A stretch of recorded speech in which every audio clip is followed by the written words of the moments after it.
We'll be charting the rise of the television celebrity and businessman to the most powerful office in the world.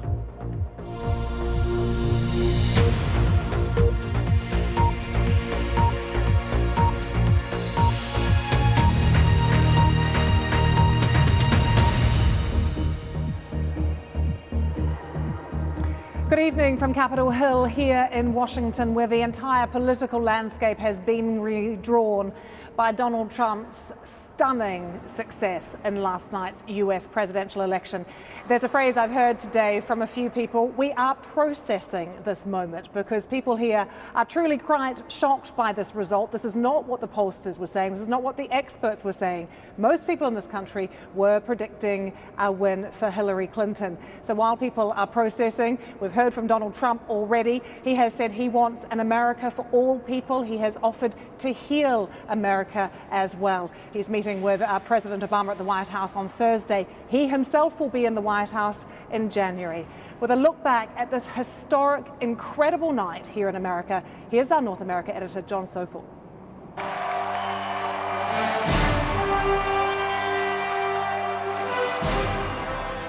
Enter Donald J. Trump. Sorry, President Trump, as he will be in January. This is the most momentous and unexpected election victory in America's 240-year history. And at a stroke, it seemed the street fighter insurgent had given way to the statesman. Now it's time for America to bind the wounds of division. Have to get together. To all Republicans and Democrats and independents across this nation, I say it is time for us to come together as one united people. It's time. I pledge to every citizen of our land that I will be president for all Americans, and this is so important to me. And having been accused of racism during his campaign and targeting minorities, another new tone. For those who have chosen not to support me in the past, of which there were a few people, I'm reaching out to you for your guidance and your help so that we can work together and unify our great country. And his opponent, whom he'd put to the sword, was no longer crooked Hillary, the woman who should be in prison, the most corrupt politician ever. She was this. I've just received a call from Secretary Clinton.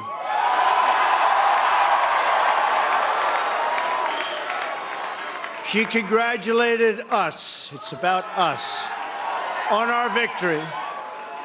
And I congratulated her and her family on a very, very hard-fought campaign. I mean, she fought very hard.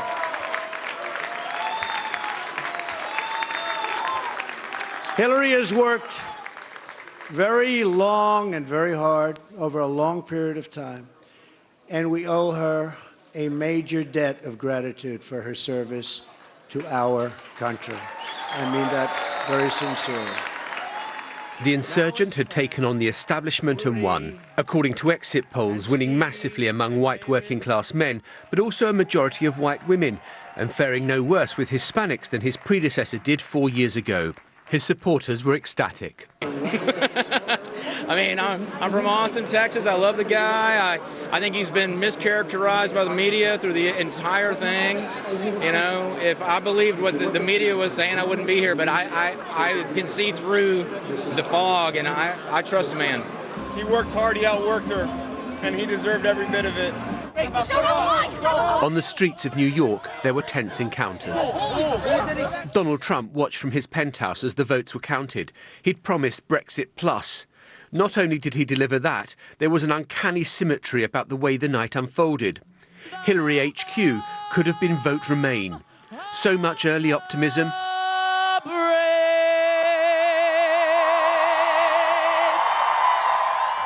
Only to be replaced by mounting gloom and then despair. People heading home before the final results were known. These people are filing out despondent, disappointed, devastated by the turn of events. Donald Trump hasn't yet been confirmed as president, but he is that close. And these people can't quite believe what has happened. That confirmation of his victory would come a little later, but Hillary Clinton didn't speak until a short time ago. Last night, I congratulated Donald Trump and offered to work with him on behalf of our country. I hope that he will be a successful president for all Americans. This is not the outcome we wanted or we worked so hard for, and I'm sorry that we did not win this election for the values we share and the vision we hold for our country. And from the White House, President Obama promised his full cooperation to the president-elect. And one thing you realize quickly in this job is that the presidency and the vice presidency is bigger than any of us. So I have instructed my team to follow the example that President Bush's team set 8 years ago and work as hard as we can to make sure that this is a successful transition for the president-elect. Because we are now all rooting for his success in uniting and leading the country. A new and astonishing page in American history has been turned. We know what Donald Trump's policy ambitions are, but bringing the country together after so much division and hatred will be his greatest challenge. John Sokol, BBC News, New York. Well, Katie Kay was leading our election night coverage here on the BBC, and she joins me now from our Washington bureau. Katie, not sure if you've managed any sleep or just how much coffee you have had so far. I've lost count. But I wonder what your thoughts are just looking back on this remarkable day and night. Well, no sleep yet, Lucy, so perhaps my thoughts are a little bit addled. But look, it's staggering. This was the political upset of modern American history. I can't think of anything that is comparable to it. And what strikes me today is how there are two very different views of how Donald Trump came to be America's president-elect. Those people who supported him, I'm hearing from them today that this is about the economy, it's about trade, it's about a political class that failed middle-class and working-class Americans miserably and didn't do much to improve their lives, if anything at all. From those people who opposed Donald Trump, and particularly, Lucy, from minorities and from women, I'm hearing that this victory was fueled by the racism and the sexism and some of the more incendiary things that Donald Trump said during the course of his campaign. So even today, as Donald Trump, Hillary Clinton, and Barack Obama are talking about the need for unity in this country and a peaceful transition of power and for Americans to come together, you're not hearing it from the different groups that voted for him and against him. What they are showing is that even their account of this election is very different. That is going to be quite a challenge for him, isn't it, Katie? Just healing the many divisions in this country. Lots of people are saying that he was gracious last night. His tone was quite different from some of the acrimonious words and tone that we've heard throughout the campaign. How is he going to begin to start to do that, to heal the country and bridge those divisions?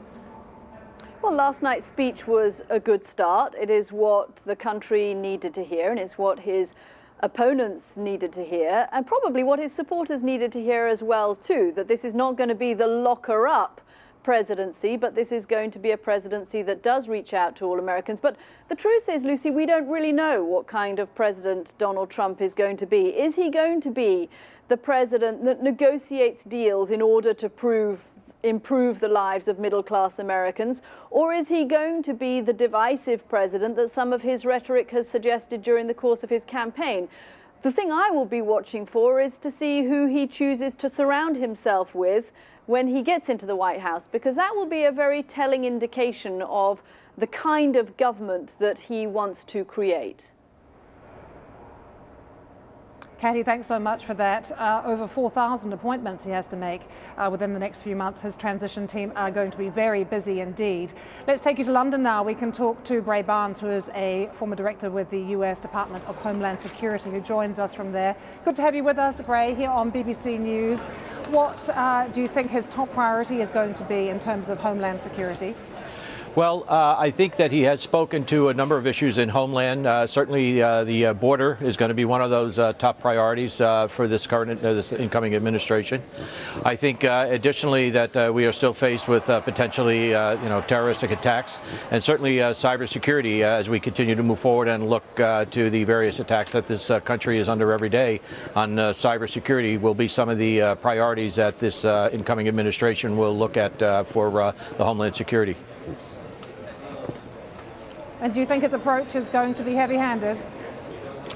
Well, I think that you just said it. I think that we're going to have to take a look at who he surrounds himself with. Coming into office without any prior political experience, I think we'll see him bring some folks that maybe served in previous administrations to work with him, as well as those from the outside. He brings a good, strong business track record to the table by uniting that track record of business plus with those who have had public service before. I think that's a good approach that we'll see him move forward with and see where he goes with that. Bray, immigration and, of course, border security, two of the key issues in the election. Do you honestly think he's going to build a wall? Well, I think there's a number of different ways that the border can be secured. Certainly there are parts of the border that just don't lend itself geographically or physically for a wall to be built. So here again, I think by the people he surrounds himself with, that he'll certainly take note of what his advisors tell him, how to secure those borders and determine the best way that that can be accomplished so the borders can be secured and that the continued illegal immigration within the country can be reduced in parts of the border. So whether that's about creating a wall or not, I think we'll have to see. As I said, there's a number of different ways that the border can be secured. Okay, Bray, I wanted to get your thoughts as well on policing here in the US, particularly in black communities. It's been such a contentious issue. How do you think Donald Trump will approach this one, and what do you think would be the right approach? Well, under the Obama administration, there was the president's report on 21st century policing. They brought folks from all walks of life, including the NAACP, police officers, academics, various politicians together to address this issue. That report has now been published. Various policing agencies throughout the United States are now looking at that report and looking to how to best implement that. Certainly, community-led policing is going to be very much a part of that as to how police officers work within the community to become a better part of the community, while in turn the community recognizes some of the challenges the police officers have. So I think this administration will continue to take a look at that report and hopefully implement some of the pillars of that report as we look forward to build community relations between police and the current communities they serve. Bray Barnes, good to have you with us. Thanks so much. Thank you much for your time. Let's take a look now at the economic impact of what has happened in the past 24 hours. Stock markets in Europe fell sharply initially. They did rise again, but in the currency markets, the value of the dollar has fallen. Analysts are really looking to see what will happen in terms of Donald Trump's policies on trade in particular. Kamal Ahmed looks now at the economic impact of a Trump presidency. It was not a death knell for the markets, but a day of volatility followed by calm. A benign reaction as investors wait to see if there actually is a difference between what Donald Trump says, tough on free trade, tough on immigration, and how he'll actually govern. We don't know what he's going to do, right? He's a hot ticket. What is he really going to? Is he going to now temper his whole posture? Did he say all that stuff just to get those disenchanted votes, right? Or is he actually going to follow through? The reaction of the markets was muted. The S&P index of America's 500 biggest firms was slightly up by 0.2%, and the UK's FTSE 100, after a sharp dip, also ended up rising, up 0.6%. The value of gold rose by 5% as investors looked for a safe haven for their money. Donald J. Trump! Mr. Trump argues his policies, cutting taxes, boosting spending, will lead to faster economic growth. Economists say he might be right, in the short term at least. There should be some help from infrastructure spending and tax cuts and so on. Longer term, the US is very heavily indebted. Very heavily indebted economies which are relatively mature in terms of the economic cycles always have a risk of possibly going into recession. And that recession risk becomes bigger if it turns out that Donald Trump is partly responsible for a dismantling of the global trading system. Let's take a look at Donald Trump's economic plan. First, he has promised to spend $600 billion on infrastructure, fixing America's transport links. That could mean increased borrowing, which might spook the markets. Second, Mr. Trump wants to see $4.4 trillion of tax cuts, personal and business. How he funds those is not absolutely clear. Third, new import tariffs of up to 45% against countries like China and Mexico. Mr. Trump has also threatened to abandon global free trade agreements, and less free trade can lead to lower growth. On the markets, this might be something of a phony peace. Investors are watching and waiting to see if Mr. Trump really wants to rip up the rulebook or play a much steadier game. Kamal Ahmed, BBC News. Gary Hufbauer, a senior fellow at the Peterson Institute, joins me now from our Washington studio. Good to have you with us, Gary. Are all of America's trade agreements going to be in the dustbin now then? Well, the ones that have been negotiated, the Trans-Pacific Partnership is in the dustbin, and the ones that are under negotiation, like the Transatlantic Trade and Investment Partnership, is in the freezer, and there are a couple of others that are also in the freezer. So that's not in question. You know, we're not going to have new trade agreements of any size in the Trump administration. But the real question is how fast and how far he cuts back on existing trade arrangements, trade networks, by putting up new tariffs and terminating, for example, NAFTA and possibly other free trade agreements. That's what's open to question. Do you think we could potentially see the end of NAFTA then, Gary? Oh, yes. Oh, yes. But what I think he's going to do, and this is just a guess, he's going to go slow on this trade agenda, or less trade agenda, which was such a prominent part of his campaign. He's got this rally in the stock market. It's up about 1%, which is quite a surprise. But the stock market is looking at his tax cuts and his infrastructure spending, which are both huge. So they're looking forward to that as being a big global stimulus, kind of like happened in the Reagan administration going back 30 years. And he won't want to... Can I get your final thoughts before we let you go on China? Sure, actually, we don't have much time. We had such fiery rhetoric from Donald Trump at every rally. He knocked China. Do you think there's now could be some kind of danger of a trade war with China?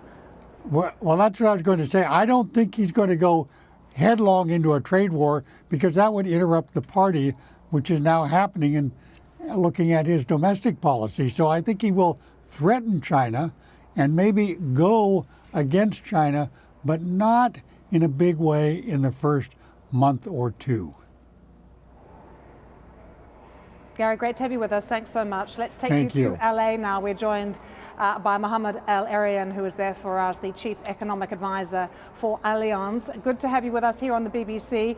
We've seen a bit of turbulence on the markets. What could Donald Trump be doing in the next few days to try and reassure the markets and sort of settle things down? Three things, Lucy. One, continue with a positive tone, one of unity. Second, stress the pro-growth elements of his program, corporate tax reform, infrastructure. And third, avoid reference to dismantling NAFTA, to slapping tariffs on China or on Mexico. If he does those three things, the positive tone will continue for now. What if we start to see a plan, though, that focuses on trade protectionism? Because that's what he's been promising the people who supported him. So if he goes that way, I'm not sure he will, but if he does, then he will threaten stagflation, lower growth and higher inflation, Markets do not like stagflation. It will put the Federal Reserve in a very tough position, and it will create instability, both economic and financial. So if he was to pursue the anti-trade path aggressively, it will be a very different context than what we've seen in the last few hours. Mohammed, I'm interested in the fact that you mentioned his tone last night, the fact that he did seem quite conciliatory. Did that make a difference to people in the economics world? Did they feel reassured by the fact that we didn't see any fiery rhetoric from him? It made a huge difference, Lucy, in markets. So up to that point, which was about 2:30 New York time, you had the S&P down 5% and at its limit. You had other markets having a terrible time. And then he came out in a very consolatory, mature tone, and one that stressed unity. That turned the markets around. And then when you had other politicians come in the same way, President Obama, Secretary Hillary Clinton, Paul Ryan, they all came together, and next thing you know, the markets were up 1%. So yes, it made a big difference to the market. Does it make a big difference to the economy? Not yet. The economy is still in a wait-and-see mode. Mohammed Al-Erian, thanks so much for your thoughts. Good to have you with us. Well, let's talk now to Jay Newton-Small, who writes for Time magazine. We've just been talking about economic policy, but one of the things we keep hearing today, Jay, is there's uncertainty about everything because Trump wasn't really a policy guy when he was on the stump. We don't really know what to expect, do we? No, I think not in recent history, or not really ever, since we've never had a non-politician be elected president, have we been so completely in the dark about what a first 100 days might look like. Indeed, even his transition team is incredibly murky, which is led by New Jersey Governor Chris Christie. For a long time, there were questions of whether the team was even meeting or how far advanced they are in developing policies on everything from the Pentagon to national security to tax policy, things like that. So it's a real question about what he's going to do and what what his priorities are going to be in the first, as soon as he takes office. And here we are on the Hill. How important is it for Trump that the Republicans have maintained control of both houses of Congress? It is absolutely essential. I mean, it will mean that he actually has the chance of potentially legislating, doing something interesting as president, potentially passing legislation versus just acting in opposition. It means he'll avoid getting investigated by Congress, which usually happens when you're working with an opposition. And so that'll be nice for him. And it also means that he'll have an easier time confirming his nominees. But he still has to work with a Senate that, with Democrats in the Senate, because they don't have a supermajority of 60 votes, which is required to get anything really big done. Jay, you know everyone here so well. You spend a lot of time with the movers and shakers. What is everyone's sense of Donald Trump and what we can expect? Well, that's just it, is that nobody really knows him here. He's been to the Hill all of one time to talk to members here. Most members have never met Donald Trump. In fact, if they weren't here when he came to the Hill the one time, then they've actually never met him. And so there is still a lot of bridge making to be done, because a lot of them didn't endorse him or refused to vote for him. And the party in general hasn't been very enthusiastic, the establishment in general, because he ran his entire campaign against the establishment. So they're sort of sitting here going, well, wow, the guy who wanted to kind of take us out to some degree has won now, so how do we work with him? And that'll be a really big challenge to bridge not only the divide between Republicans and Democrats, but to bridge the divide amongst Republicans. Yeah, and how divided is the country right now, and how does he start to heal those divisions? The country is incredibly divided, and I'm not sure that there is a real bridge between those divisions. Certainly, his victory speech last night was a beginning, at a much more conciliatory tone. He talked very positively about Hillary Clinton, but there's so much of a long way to go in really bridging with Democrats and appealing to the rest of the country, bringing everyone together. Jay, thanks so much. That really is the talk here in Washington today, how to heal the country. From here on Capitol Hill, good to have you with us.